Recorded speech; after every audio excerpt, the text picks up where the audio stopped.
بولے اپنے والد سے پوچھ لیں. اس پر بات تلخ ہوئی، تلخ کلامی ہوئی، اور پھر مریم نواز صاحبہ نے ایک موقع پہ کہا کہ چیخو مت اور فون بند کر دی کرے. اور یہ بتاتا چلوں کہ مولانا صاحب ایک بار پھر گرجے برسے ہیں پنجاب حکومت پر، مریم نواز صاحبہ کی حکومت پر.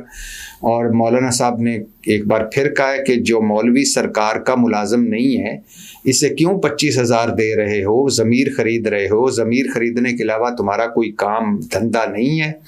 ہمیں مجبور نہ کرو کہ اپنی آزادی اور حریت کے لیے اسلام آباد کی طرف مارچ کریں. ہمیں کوئی وقت نہیں لگے گا، ہمیں صرف 24 گھنٹے چاہیے اسلام آباد کی طرف مارچ کرنے کے لیے. اور مولانا صاحب نے پنجاب حکومت سے کہا ہے کہ سیلاب والوں کی مدد کر لی. سیلاب والے تو بے یارو مددگار پھر رہے ہیں، وہاں تو مدد کی نہیں. یہ ادھر کہاں چل پڑے ہو مولویوں کو خریدنے کے لیے. مریم نواز صاحبہ کے حوالے سے بڑی اور تازہ ترین ابھی خبر آپ کے ساتھ شیئر کرنے والے ہیں. آخرکار نون لیگ کے درمیان بڑا پھڈا ہو چکا ہے.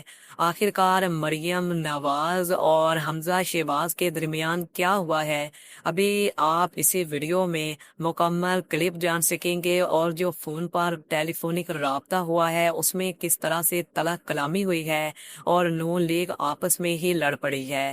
مریم نواز اور ان کی پارٹی میں اب اختلافات شدت اختیار کر چکے ہیں.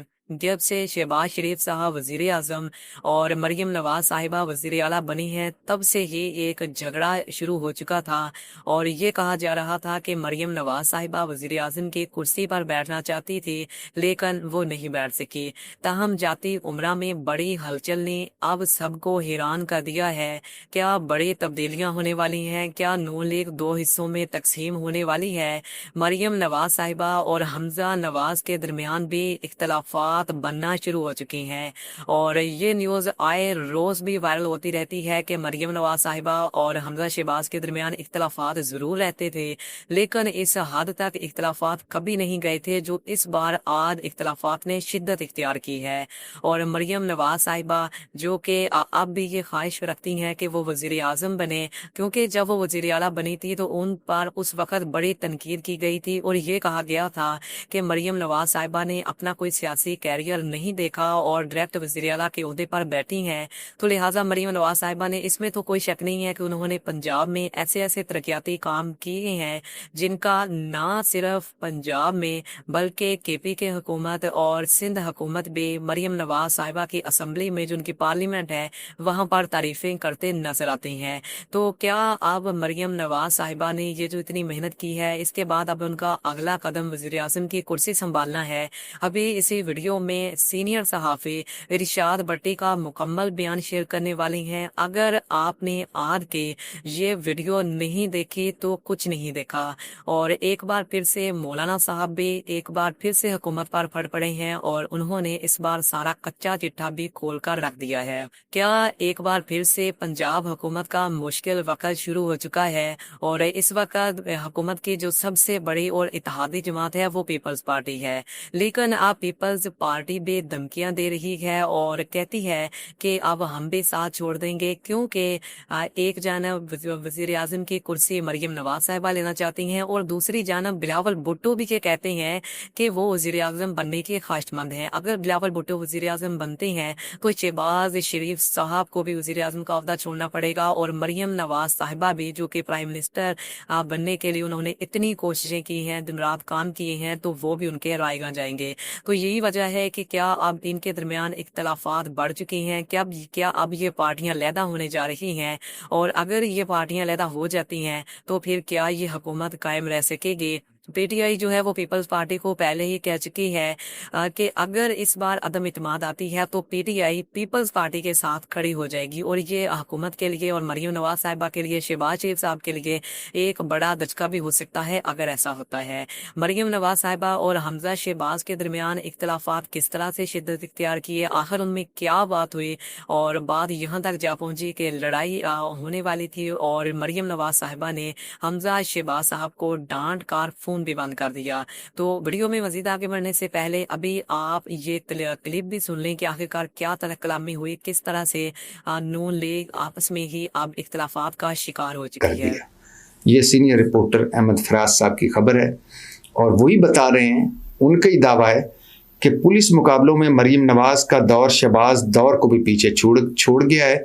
شہباز دور میں 700 افراد مارے گئے پولیس مقابلوں میں، جبکہ مریم نواز صاحبہ کے دور میں اب تک 1000 سے زائد لوگ پولیس مقابلے میں مارے جا چکے ہیں۔ تو مطلب یہ کہ پہلے تو یہ تھا کہ مریم نواز صاحبہ مسلم لیگ مطلب جماعت اور وزارت اعلیٰ دونوں پر وہی رول کر رہی ہیں، راج کر رہی ہیں۔ اسلام آباد کی طرف بھی ان کی نظر ہے کہ اگلی مرتبہ وزیر اعظم میں نے بننا ہے، اور پارٹی بھی ان کے پاس ہے۔ اور اب یہ بھی سنا گیا تھا پہلے کہ مریم نواز صاحبہ اور حمزہ شہباز کے درمیان کوئی اچھے تعلقات نہیں ہیں، لیکن صورتحال یہاں تک پہنچی ہوئی جو احمد فراز صاحب کا دعویٰ ہے مبینہ طور پر جو انہوں نے کہا ہے، تو اس کا مطلب ہے کہ پھر تو صورتحال بہت ہی خراب ہے۔ سیلاب والے تو بے یارو مددگار پھر رہے ہیں، وہاں تو مدد کی نہیں، یہ ادھر کہاں چل پڑے ہو مولویوں کو خریدنے کے لیے۔ آپ کے ذہنوں میں ہونا چاہیے کہ 3-4 دن پہلے مریم نواز صاحبہ نے علماء کانفرنس بلائی اور پھر اس میں بتایا کہ میں بریلوی سنی ہوں، میرا خاندان بریلوی سنی ہے، ہم میلاد شریف کا جلوس بھی نکالتے رہے، میلاد شریف کی محفلیں بھی سجاتے رہے، اور ہم آج بھی یہ کام کر رہے ہیں۔ اور انہوں نے کہا کہ میں جو 65,000 حامد میر صاحب نے تہلکہ خیز انکشاف کرتے ہوئے کہا تھا کہ تاریخ نے ہمیشہ خود کو دہرایا ہے۔ یہ اب وقت پر ڈیپینڈ کرتا ہے کہ تاریخ خود کو پہلے دہراتی ہے یا بعد میں، اور ایک بار پھر سے تاریخ نے خود کو دہرانا شروع کر دیا ہے۔ جو 1980 کی دہائی سے ہوتا آیا ہے وہ دوبارہ سے اب 2013 کے بعد ریورس ہونا شروع ہو چکا ہے، اور اب تاریخ نے پھر سے خود کو دہرانا شروع کر دیا ہے۔ اور ہمارے حکمرانوں کو یہ چاہیے کہ وہ اس سے سبق سیکھیں۔ اور اب تو رانا ثناء اللہ بھی نرم ہوتے ہوئے دکھائی دیتے ہیں۔ وہی رانا ثناء اللہ جو کہتے تھے کہ ہم عمران خان کو عبرت کا نشان بنائیں گے، لیکن اب وہ رانا ثناء اللہ کہتے ہیں کہ پاکستان اس وقت ترقی نہیں کر سکتا جب تک کہ تمام جماعتیں مل کر کام نہ کریں، جن میں انہوں نے پی ٹی آئی کو بھی دعوت دی اور کہا کہ پی ٹی آئی بھی اگر ہمارے ساتھ مل کر کام کرتی ہے، وہ اپنے اختلافات ایک سائڈ پر رکھ دیں اور حکومت کا ساتھ دے دیں، تو پاکستان زیادہ تیزی کے ساتھ ترقی کر سکتا ہے۔ تاہم آپ کمنٹ باکس میں یہ ضرور بتائیں، کیا اس وقت حکومت کے ساتھ پی ٹی آئی کو اتحاد کر لینا چاہیے؟ کیا حکومت کا ساتھ دینا چاہیے یا نہیں؟ کمنٹ باکس میں یہ بھی ضرور بتائیے گا۔ تاہم دوسری جانب تو رانا ثناء اللہ یہ بھی کہتی ہیں کہ اگر عمران خان صاحب کو اڈیالہ جیل کے اندر کسی طرح کی کوئی بھی تکلیف ہے، کوئی کنسرن ہے، یا پھر ان کو سیکورٹی کا کوئی بھی خدشہ ہے، تو وہ اپنی عدالت میں درخواست جمع کروائیں، تو اس پر حکومت کو کسی طرح کا کوئی بھی مسئلہ نہیں ہوگا۔ اور اگر عمران خان صاحب کو عدالت بنی گالہ یا سپریم کورٹ میں جانے کی بنی گالہ یا زوان پارک جانے کی کوئی اجازت دے دیتی ہے تو وہ جا سکتی ہیں۔ اس بارے میں حکومت کسی طرح کا کوئی ایکشن نہیں لے گی۔ رانا ثناء اللہ کے اس ری ایکشن پر آپ بھی اپنی رائے کا اظہار ضرور کیجیے گا، کیونکہ رانا ثناء اللہ کی اسٹیٹمنٹ کے بعد نہ صرف نون لیگ بلکہ پی ٹی آئی کے لوگ بھی رانا ثناء اللہ کی تعریف کرنے پر مجبور ہو چکی ہیں کہ شاید سیاسی ماحول تبدیل ہونے والا ہے۔ اور پہلے جب پی ٹی آئی کی حکومت تھی اس وقت P T I Peoples Party اور نون لیگ کے درمیان جو اتحاد تھا اس سے پریشان تھی، اور اس بار جو ہے وہ نون لیگ بھی پی ٹی آئی کے ساتھ اتحاد بنانا چاہتی ہے اور پیپلز پارٹی بھی بنانا چاہتی ہے، اور JUIF بھی اس وقت بنانا چاہتا ہے۔